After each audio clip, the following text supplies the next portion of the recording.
Hey everybody, Ross Madden here. Welcome to the show. Today we are going to debunk QAnon and Jordan Sather specifically, who has been following Q.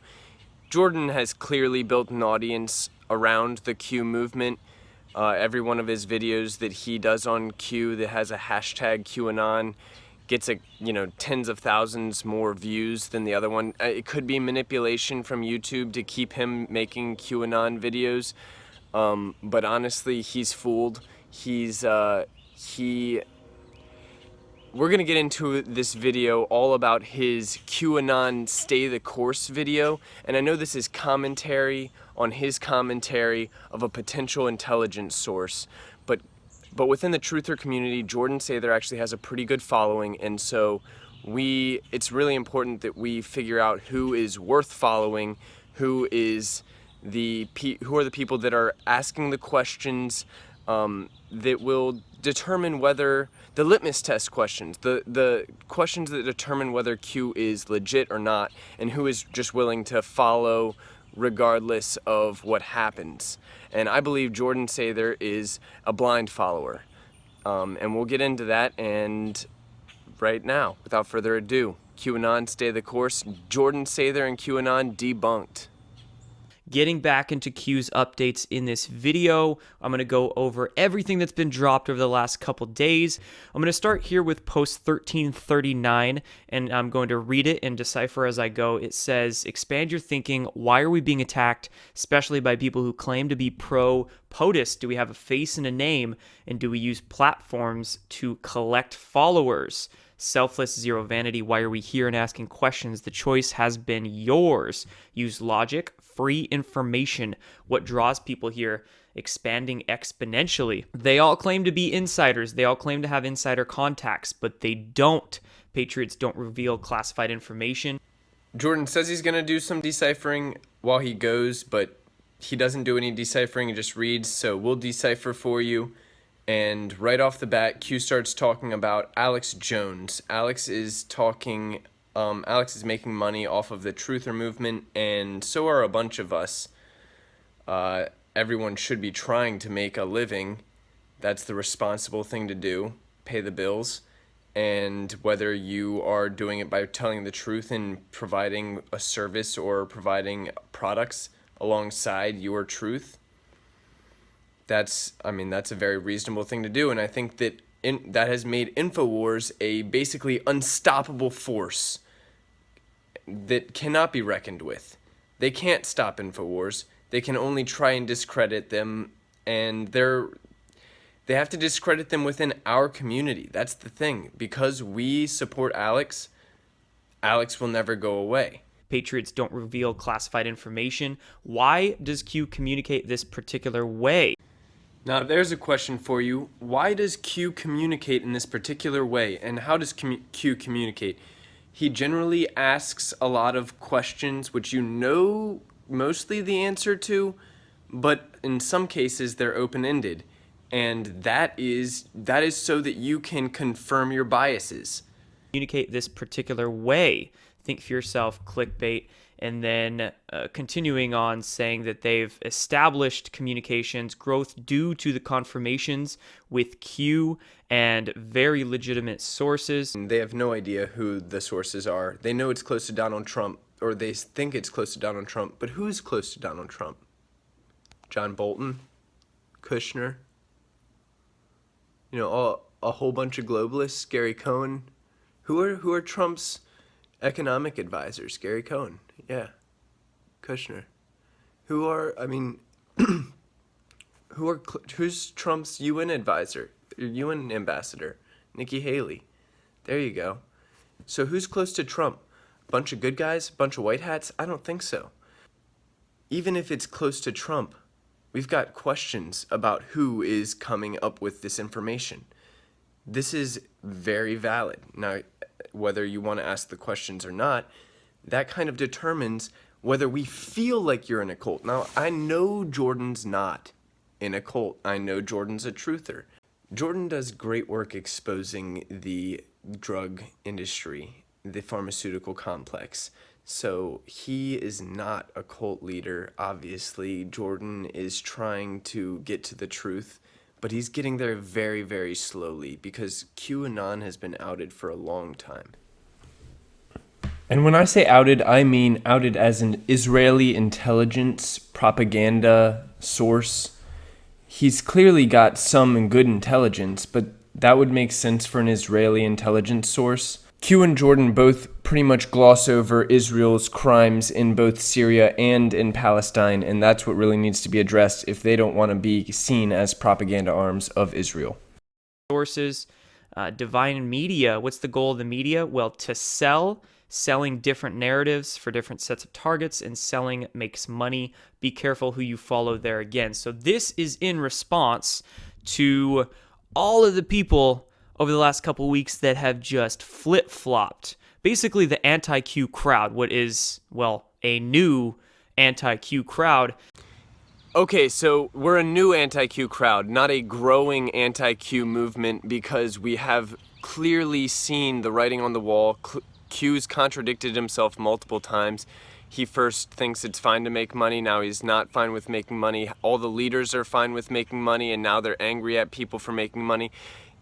Jordan Sather's making money from QAnon and building his reputation on QAnon, and it's going to backfire because QAnon, like Israel, is a sinking ship, and Q won't talk about Israel, and that is why you know Q is BS. And they've emerged over the last couple weeks because on April 29th, remember, Q said be careful who you follow, and essentially putting a non-direct message out there to say a lot of people in this movement are selling narratives and just trying to make a following and make money. Well, over the last couple weeks, of course, that's been bubbling, and over the last few days, that's exploded, and a lot of people are just, whether they're losing their minds, going off the rails, or just espouting a lot of illogical arguments, with this anti-Q crowd.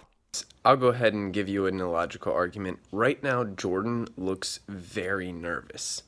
Jordan looks scared, and I know that's not logic, but if you just look at his body language, he doesn't look comfortable right now. I think he's very sad because I think he's lost a lot of his following. I think about half of the Q movement has woken up to the fact that it's no longer a pro-America agenda. It's now a pro-Israel agenda that Q is following, and they're not discussing the war crimes in Syria or Palestine, so that's really where we have to be focused, and Q is not. I see a lot of projection. They're projecting and making statements that they themselves are, in fact, the people that are guilty of. Projection is very, very bad. Remember that. Always remember projection's bad. That they themselves are, in fact, the people that are guilty of, like claiming people are in a cult and things like that. And don't claim people are in cults. That's really mean. That's bad. Don't claim that. In a cult and things like that. But this anti-Q crowd is, almost like a cult, and they're using very cult-like behavior and cult-like thinking. Wait a second. No. They're a cult. I'm not a cult. They're a cult. Almost like a cult, and they're using very cult-like behavior and cult-like thinking. I see a lot of confirmation bias in a lot of these new anti-Q arguments, and people are basically cherry-picking data sets and then weaving together a particular narrative or belief or ideology based upon this cherry-picked information. Q is literally the confirmation bias machine. You see the number 17 and you just assume that's Q. Like, that's what confirmation bias is. That's the definition of confirmation bias. Donald Trump does a weird thing with his hand and you think he's drawing Q. That's confirmation bias. Something good happens in the news and Q wrote boom last week. That's confirmation bias. Those are all examples of confirmation bias that Q has put forth. So it looks legitimate superficially, but you actually deduce what's been said and take in the full context of the picture and the missing pieces, they don't offer. They're illogical. They're unreasonable. They don't make sense. For example, I see a lot of people saying, oh, there's a new Q and an old Q, but in my head, I'm like, when? When did we establish that? Who established that exactly? I don't know when that changeover from new Q to old Q or whatnot. A lot of people are saying that Q's tone has changed, and I'm sitting here like, well, yeah, as the mission evolves, as people began catching the confirmations, understanding the communications, and as Q can, say more stuff, come more out in the open and whatnot, the mission changes. It evolves. So, of course, the communications will evolve on 8chan as well. And then a lot of people tripping about trip code changes, but I'm here like, shoot, I changed my Twitter handle and password to avoid hacking and whatnot. So I would imagine trip code being changed. I would be happy for that if they're trying to maintain more security with their operations. So yeah, basically just a lot of confirmation bias, a lot of things that don't make sense that I'm not vibing with, I'm not resonating with, and I just don't feel like people are perceiving the full picture. They're just trying to confirm their own ego's beliefs and not actually remain open-minded. There's a lot of rigid skeptics out there I see. A lot of people very rigidly skeptic. And then this next post, 1340, gets into the Reddit article, which blew my mind. It was definitely an honor to be featured in this, I will say. And I've got some interesting thoughts about this article, but I'm more so in agreement with it. It at least portrayed me in a light that was mostly true, and at least in regards to this particular article. Now, I will say, if you haven't read this article, go read it right now real quick. Pause before we move on, because then you'll get the background behind my analysis and what I'm about to say. But this particular article basically says that I was used in essence by Infowars to particularly spread their Q agenda, and that they brought me on to start delving into the Q topic, but use very specific neuro-linguistic programming to kind of get into the subconscious of their audience, and then sweep them their way, or groom their minds for the Infowars agenda. And it could very well be possible. Reading this is a very cited, well-written article. I agree with Jordan that the article claims Roger Stone did some weird language manipulation during the first interview, but that is a preposterous claim. And you should just watch the interview for yourself and come to your own conclusion about that. Welcome back to the War Room. I'm Roger Stone, and joining me now from our new New York bureau is Tyler Nixon, California attorney, longtime conservative and libertarian activist, who is going to join me in our discussion with Jordan Sather of Destroy the Illusion, a terrific YouTube channel where he is informing the American people about the excesses of the deep state online. Tyler, welcome to the War Room. Always good to be with you, Roger. Jordan Sather came to my attention. He operates the YouTube channel Destroying the Illusion, and does regular videos in which he sort of brings together a lot of the different elements of deep state activities, the globalist sort of Soros-type underworld that infests, I think, our daily discourse. And I wanted to get him on because he regularly delves into what has become known under President Trump as fake news, but was once and still is called disinformation or misinformation that's put out there. And I wanted to welcome to the show. Jordan, welcome. Thank you guys for having me on. We can't hear Jordan. Can't hear me there? Well, Jordan, we had kind of talked a little bit about things like 4chan and 8chan and QAnon, which I think a lot of the InfoWarriors, myself included, didn't know much about, I think, and we'd like to hear more about that. What is 4chan? What is QAnon? And what kind of information is being put out there that is revealing what really goes on behind the scenes? Can you guys hear me? Yeah, hear you now. Yep. Take it away, Jordan. Cool. So first, let's discuss basically what 4chan is. For those who don't know what it is, it's an anonymous posting board where anybody can basically go onto 4chan and post images and text.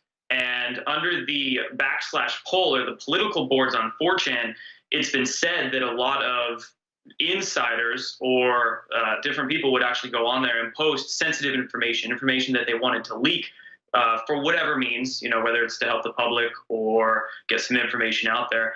And recently what's been going on, especially since the very end of October and even up till recent days, is that a poster by the moniker of Q, we don't know if it's a person, we don't know if it's a group, they've been going on to 4chan and leaking what's been called breadcrumbs. So it's basically a bunch of information that it's suggestive in nature. It's nothing direct, but there's a lot of questions. There's a lot of symbols even. There's a lot of inferences that are made to basically make people research. They'll type in these things. They'll try to find connections between these, quote, breadcrumbs that the Q or QAnon or Q clearance patriot is leaving onto 4chan. And ever since this, we've been seeing a huge, I mean, I'm not necessarily an expert on 4chan. You read the posts and run with them.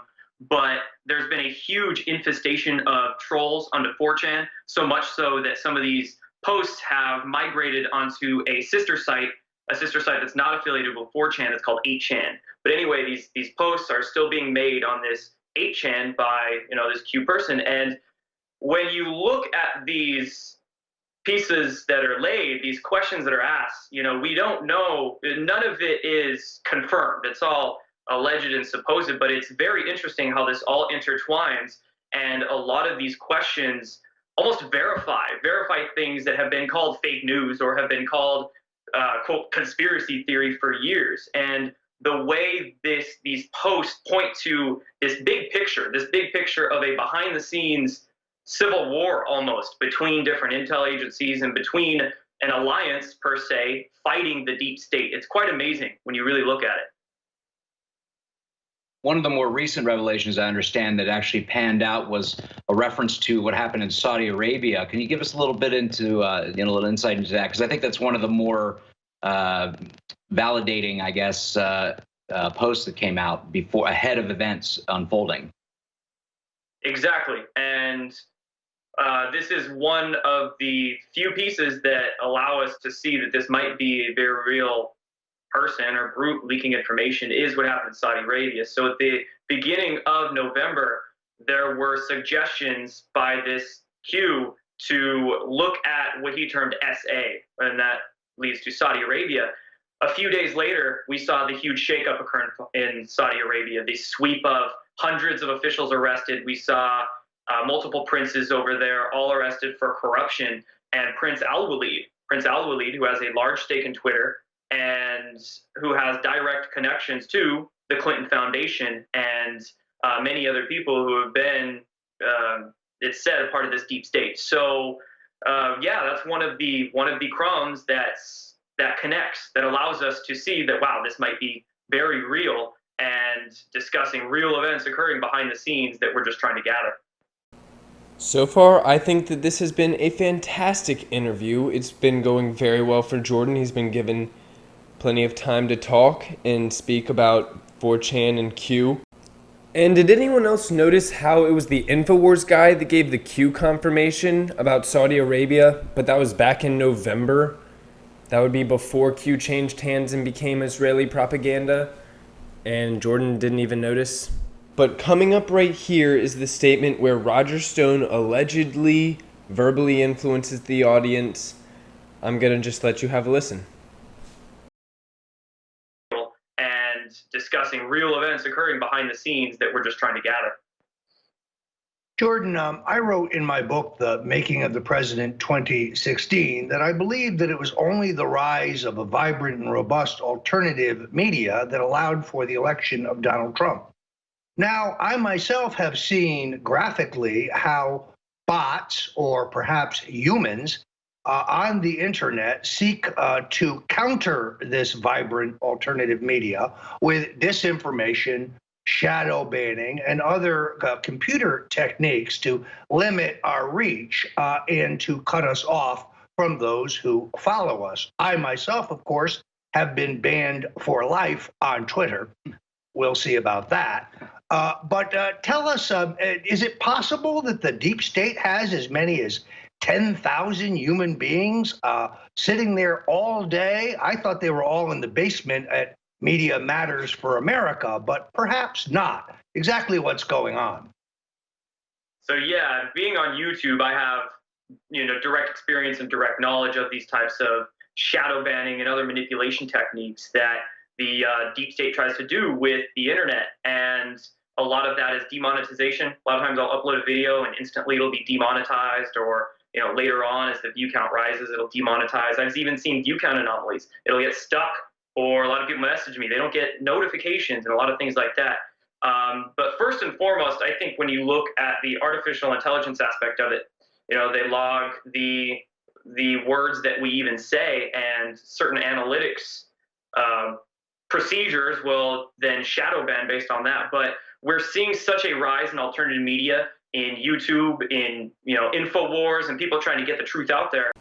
So there you have it. That's Serial Brain's main argument, and you get all the context you want and make your own decision. The very next thing Jordan says is that he wasn't really influenced by Infowars, and you heard from the interview he had free reign in the conversation. So Infowars puts on a good show. They spread a lot of truth, and they gave Jordan a great platform. He should be thankful, and he's shitting on them for no reason. Unless he's shitting on them for making money, in which case he's being hypocritical.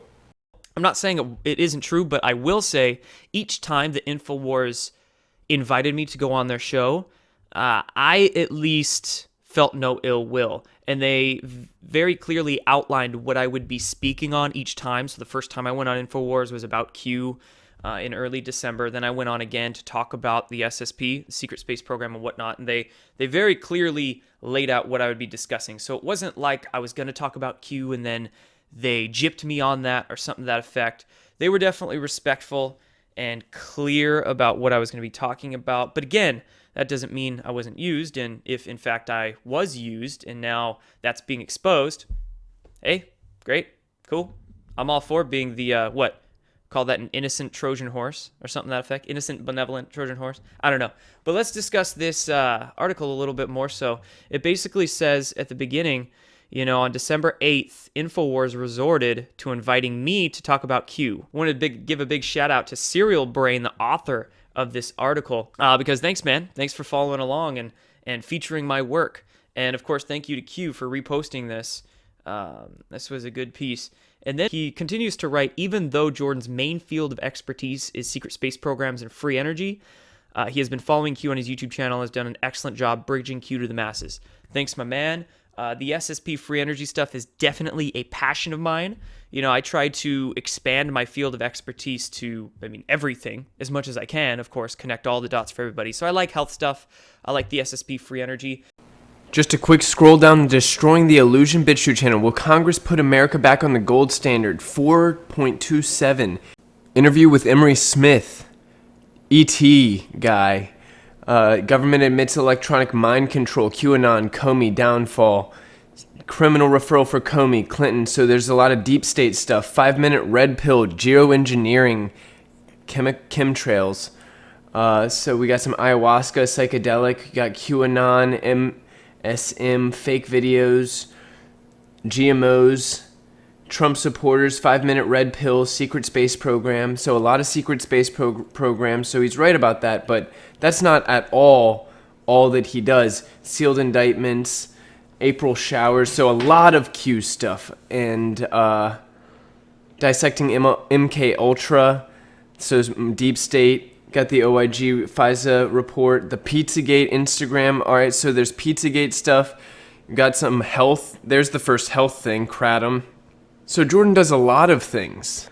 I used to watch him before he started making all his videos about QAnon, and then I stopped. One thing I am stoked about is that this article featured the secret space program, free energy topics with zero discrediting and legitimacy to them, and then Q went and reposted this article. So that's an awesome bridge, awesome seed of those ideas into the collective consciousness. So I was happy about that. This article says, when I was invited by Infowars, we can see how proud he is. They featured my tweet here about being featured with Roger Stone on Infowars that day. Yeah, I was excited. I'm not going to say I was like wanting to shout it from the rooftops and shitting myself, but yeah, when you're invited, you're doing this work and you're invited on a program you've never been on before to reach audience, especially something that has the Infowars stamp on it that's popular, yeah, I'm going to be happy to spread my message to new crowds. Whether I am being used for an agenda or not, I'm going to go in there innocently. I'm going to go in there positively and authentic and just spread my message, say my piece. And this article then discusses how I was essentially used with certain programming techniques and whatnot. Again, you can click on the link that I'll post down below, or just that Q posted, and read for more context. Then this article goes into saying they had their homeboy Zach. That was their QAnon, or their insider that Infowars has been talking about for months. And I'll say here that I've never vibed with Zach. Something just was always off with everything that I would hear from it. And I listened to it for a few minutes one time, and I was just not resonating with whoever this guy was. So I never got into it. I never discussed it, at least until now. And that was my thoughts on all of that. And then this Serial Brain goes on to write basically that they invited me on again because I started questioning Infowars a little bit. So they brought me on again to not talk about Q, but to put me in another box and kind of groom Q for themselves and bring Corsai out. So interesting angle. I could see maybe how that might have been the case. Again, they brought me on very clearly saying what I was going to be discussing. And there were breaking pieces of information surrounding this appearance on the SSP topic, things in regard to the DoD audit and whatnot that I was bringing forth. So, I did it innocently, brought my message, but hey, they could have had their angle. It's all being exposed now, so no hard feelings. Then it's saying that since I am a real truth fighter, again, thanks, man, they invited me on 3 days after my tweet kind of questioning the Infowars FISA stuff and their narratives. I was like, I don't know about this whole FISA memo topic a few months ago. They brought me on to basically bait and control me and put me in, quote, the SSP, Secret Space Program box, which, hey, that could have been their angle. They recently, after my second appearance on there, brought out Dr. Corsai to start doing Q stuff and kind of resurrected his channel, this article is saying, which makes sense. And when it comes to Corsai, a few months ago, back in, say, January, February, I definitely respected of a lot of his work. I didn't listen to much of it. I don't necessarily have time to listen to a lot of other YouTubers and work or whatnot. I just am kind of in my own lane, researching my own stuff. But I just had Corsai there. I didn't have any ill will against him or really follow his work enough to have an opinion on him. Although I will say I did hear some very wrong things from him once. Somebody sent me an email about a Corsai video where he specifically mentioned that we no longer have military space programs operating anymore. And that was obviously, if you follow my work, the information I present, that's very wrong. And I don't have, it's not divisive. I will say right now, side note, it's not divisive to call out disinformation right there. What is divisive? What's dividing people right now are themselves, because they're getting triggered from their attachments to idols, their attachments to belief systems and whatnot. Calling out disinformation is not divisive. In fact, you're calling out the dividers, do it by doing so. So that was a piece of disinformation, the space program thing that I heard from Corsi that I knew was wrong. So what that taught me about Dr. Corsai was that either he's just unaware and unknowingly spreading misinformation, what sometimes has been termed as like an organic idiot. They're just being used, which he could be. Or there could be some kind of malevolent agenda. He's doing it purposefully. Either he's unknowingly doing it or purposely doing it. Don't know, but that just kind of let me know that Dr. Corsai, either his sources are wrong or he just doesn't know that he's spreading misinformation. So there's that. And then this goes on just to say, to finish up talking about the Q and how Q really is not disinformation. There's plenty of confirmations to show us that we're not in a Q cult, mind you, because it's not about Q, it's about where Q is pointing us. Q is the way shower. So respect for Q, thankfulness for Q, but it's not about that. There's no idolizing of Q, because Q, like you said before, the laser pointer, showing us the way, right? So And that's what I try to do on this channel, is just show you guys the way. Is here's all the links below the video. Here's my information. Here's where I'm getting it. You decide for yourself. That's pretty much what's being outlined over these Q posts over the last few days. All of these people that, whether it's ego, whether they are assets, knowing assets, or whatever the case is, there's just a lot of things being cleansed. You know, a lot of offness, a lot of things going on that are thinning the herd, showing what's real and what's fake, separating that. Next post I want to get into here is 1343. It's continuing to outline what's been going on. They attempted to infiltrate, repackage, and rebrand as their own, as a profit vehicle, and destroy through misinformation. They were essentially decoding things wrong. You know, AJ Corsai, everybody else, not necessarily wrong, but staying marginalized. And that's a note on kind of Alex Jones, because he's getting brought into this quite a bit, is that he's a very marginalizing person with his work, is that he doesn't delve quite as deep into things as he very well could or should. And that doesn't discount from the fact that there's been, from some perspectives, a lot of positivity in Alex Jones' work. I mean, actually, it was pivotal in my early awakening stages. There's a story behind that. And a lot of people have been red-pilled and learned things from Alex Jones. But at the same time, like I said, he's very marginalizing and definitely doesn't do as much as he could. And there's a lot of topics that Alex Jones does not get into. So understand that, you know, again, don't hold on to those idols. Don't hold on to those belief systems, because they can have their knowing or unknowing agendas as well, right? And Q continues on here and says, action was needed to prevent false decodes and misinformation, and to 2, kill targeted infection prior to expansion. Essentially saying here that there was an opportunity coming down the pipe for these particular people to, they'd basically be ticking time bombs. They'd basically be activated and start spewing more and more disinformation. So Q had to nip it in the butt, had to attack it now so it didn't expand out. Simple, non-direct statements made. Like it says here, be careful who you follow. Some are for profiting off this movement. Message sent and received. Those guilty immediately reacted predictably. That's been very evident.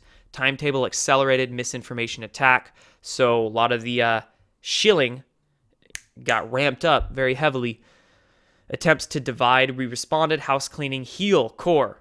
Another cleaning going on, like I was just mentioning. Important to clean prior to next events. Things are going to keep rolling, keep happening very soon. And like it says here, attacks will only get worse, but truth is freedom and truth is logic. That's a good line right there. This is not a game. This is not a popularity contest. Again, it's not about the messenger. It's not about the messenger. Screw me, screw anybody decoding Q, screw Alex Jones, screw Corsai, everybody else. It's not about the messenger, it's about the message. Look at the message. Put all the pieces together surrounding that message, and you can get a feel very easily. It's the way intuition works. It's a very magic thing you can learn to use, is that will give you a sense of if the messenger is real or not. Just look at what they're saying, how they're saying it, okay? And then Q then posts right here, important, no private communications, no comms made outside this platform. A lot of people have been claiming that they've been contacted by QAnon, or that they've seen some sealed indictments, or whatever the case is, and it's just all things that make you scratch your head. Like, how did you get a peek at those sealed indictments, bro? Or, you know, looks like chemtrails are very clearly still being sprayed. The geoengineering aerosol spray is being laid in the sky, very obviously right before our eyes. So misinformation has been blatant, pretty easy to see, and a lot of people claiming inside contact, they don't have it. Understand that. You're not going to get contacted. They're going to, let's just say that they're going to know who you are and your mindset, and even if, you know, they did contact you, they wouldn't take a chance to contact people who they feel could be loose cannons, and everybody who is a loose cannon is showing their colors right now. So, but anyway, that's pretty much all in regards to the Q stuff the past few days that I wanted to say. You know, I'll just kind of end it right here with love for everybody.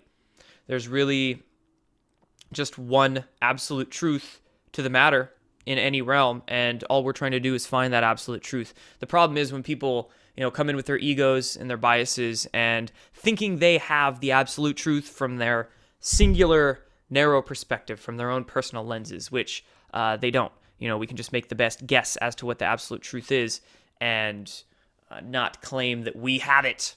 Anybody claiming that they are the guru, that they have all the truth, don't follow them.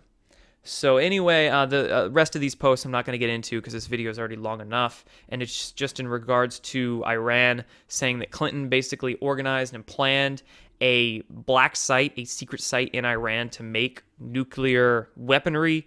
Hussein carried that out, and that's all about to be exposed. So that's it for this video, guys. That's what I wanted to cover. Wow, that is pure gold. Right at the end, he comes out with some regular old Israeli propaganda, some anti-Iranian propaganda, nuclear disarmament. This is just fantastic. This is why we watch videos to the very end. If you're still with me after 36 minutes, thanks for watching, but this is the gold of the interview. Q gives you some Israeli propaganda, and right here in front of you, Jordan doesn't even pick it up. This is what I mean. He's completely blind following Q. And it's just in regards to Iran saying that Clinton basically organized and planned a black site, a secret site in Iran to make nuclear weaponry. Hussein carried that out, and that's all about to be exposed. So that's it for this video, guys. That's what I wanted to cover. That's it for me too. Thanks so much for watching, guys. Have a great day.